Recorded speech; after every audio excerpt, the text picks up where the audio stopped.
তোমার tiffin box আর জলের বোতল টেবিলে রাখা আছে, ব্যাগে ঢুকিয়ে নিও মনে করে। বলেই তিতির আবার রান্নাঘরে গিয়ে ঢুকলো। রোজ সকাল 6টায় ঘুম থেকে উঠে তাড়াতাড়ি তাকে আগে রান্না বসাতে হয় অভিকের জন্য। অভিক সল্টলেক সেক্টর 5-এর একটা আইটি কোম্পানিতে চাকরি করে। সকাল 8:30টায় বাড়ি থেকে বেরিয়ে যায়, আবার ফিরতে ফিরতে মোটামুটি রাত 9টা বেজেই যায়।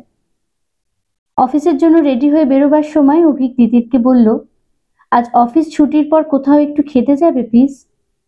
তিতির বলল, না, ইচ্ছা করছে না। অভিক আবারও বলল, চলো না, অনেকদিন তো কোথাও বেরোনো হয় না, আজ অন্তত চলো।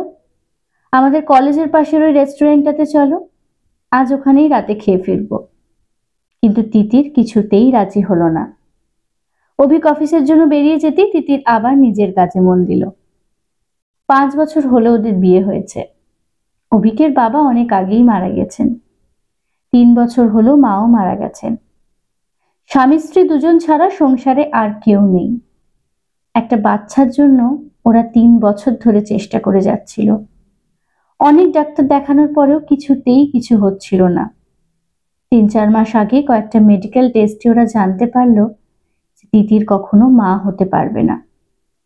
ভীষণভাবে ভেঙে পড়ল তিতির। তখন থেকেই মেয়েটা নিজেকে একেবারে ঘরবন্দি করে ফেলল। বাড়িতে আঁকা শেখানোর সবকটা ক্লাসও বন্ধ করে দিয়েছে।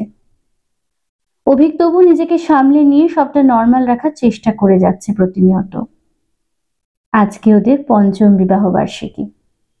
আলমারি থেকে ওদের বিয়ের ফটো অ্যালবামটা বের করে ফটোগুলো দেখতেই তিতিরের মনটা হঠাৎ একটু খারাপ হয়ে গেল।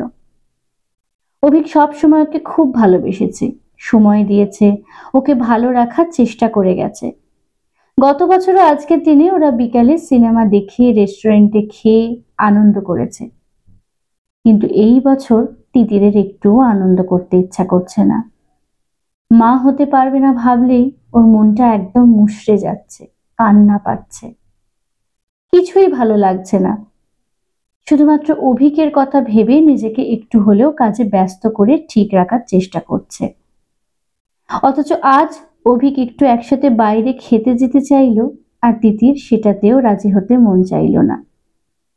একটু রাগও হলো নিজের ওপরেই। অভিক চাইনিজ খেতে খুব ভালোবাসে। তিতির ভাবলো রাতে বরং বাড়িতেই অভিকের পছন্দের কিছু রান্না করবে, যাতে অভিকেরও একটু ভালো লাগে। দুপুর 1:30টা নাগাদ হঠাৎ কলিং বেল বাজলো। দরজা খুলতেই তিতির অবাক।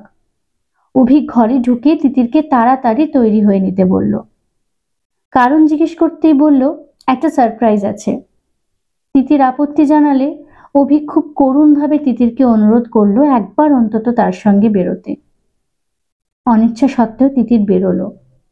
অ্যাপ ক্যাবে কেউ কারোর সাথে কোনো কথা বলল না। কিছুক্ষণের মধ্যেই একটা অ্যাপার্টমেন্টের সামনে এসে গাড়িটা দাঁড়ালো। সাইনবোর্ড দেখে অবাক হয়ে গেল তিতির।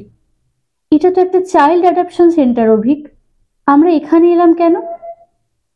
অভিক বলল, তোমার শুকনো মুখটা আমার আর দেখতে ভালো লাগছে না তিতির। আমাদের 8 বছরের সম্পর্কে কখনো তোমায় এরকম ভাবে দেখিনি। বিয়ের পরেও সব রকম পরিস্থিতি দুজনে হাসি মুখে সামলে নিয়েছি, আর বিশ্বাস আছে পরেও পারবো। কিন্তু তোমার খারাপ থাকা আমি মানতে পারবো না, তাই এখানে আসা। চলো না তিতির, আমরা একটা বাচ্চা দত্তক নিই। শুধুমাত্র সন্তানের জন্ম দিতে পারা মানেই যে মা হওয়া তা তো নয়। একটা বাচ্চাকে মাতৃত্ব দিয়ে বড় করে তোলা মানেও তো তার মা হতে পারা। তুমিই তো বলতে একটা বাচ্চা একটা মাটির দলার মতো। মাটির দলাকে যে কোনো জিনিসের রূপ দেওয়া যায় নিজের ইচ্ছা মতো। তাহলে একটা বাচ্চাকেও তো আমরা নিজেদের মতো করে বড় করে তুলতেই পারি। নাই বা তুমি তাকে জন্ম দিলে, একটা অনাথ বাচ্চাও তো সুন্দর ভবিষ্যৎ পাবে আমাদের হাত ধরে। এটাই না হয় আজকের দিনে আমাদের দুজনের দুজনকে দেয়া উপহার হোক। তুমি রাজি তো তিতির?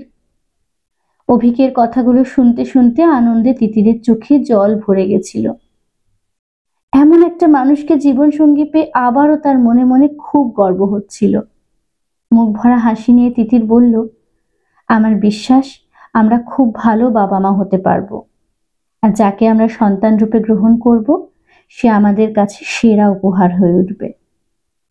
আর সময় নষ্ট না করে হাসি মুখে ওরা দুজন ভেতরে চলে গেল।